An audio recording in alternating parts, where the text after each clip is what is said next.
Being the invisible employee is tricky because it can either be a privilege or a tool of oppression. I'm Dr. Anna Schmidt. I'm an industrial organizational psychologist, and I research the unwritten rules of work for people from working class backgrounds. Being invisible can help you fly under the radar, getting away from trouble. However, it also means your work is not recognized. A lot of labor is considered invisible. Think of the service and cleaning crews that come in after hours when the office workers aren't there.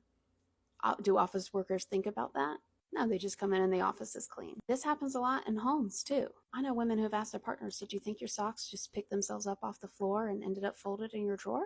I can really only speak to this in the US, but I'm sure there are different types of labor that are valued in different parts of the world. But in the US, we tend to value certain types of labor, even though we require all of it to function. I have often said hard skills are the bricks, but soft skills are the mortar.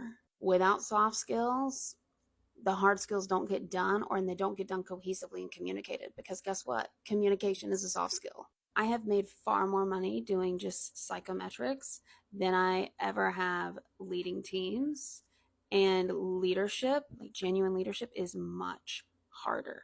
But all of those people skills, all of that soft labor, is not seen for the real work that it really is. And who is often expected to perform these additional tasks and labor are women, people of color, and people from working class backgrounds in specific industries like service work. Now, where invisibility can be a privilege is when you are invisible because you are part of the default.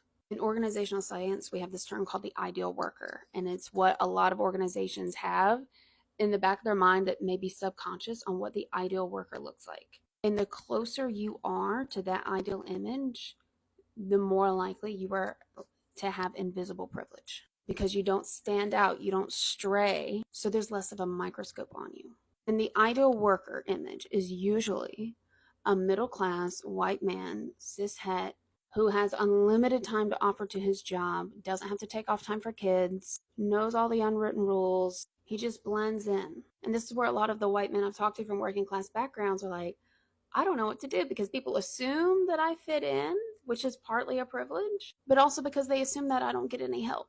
But on the other end of that, you have people of color who are expected to do all the DEI culture work, usually not for a raise, or the Spanish speakers who are expected to translate and do their job in two languages, but not for a raise. And women leaders who are expected to do more mentoring of even the mentees of other male leaders who just do not do the same amount of emotional, interpersonal work that they do with their mentees. So it's ignoring an entire base of work to not look at those unwritten cultural expectations. And in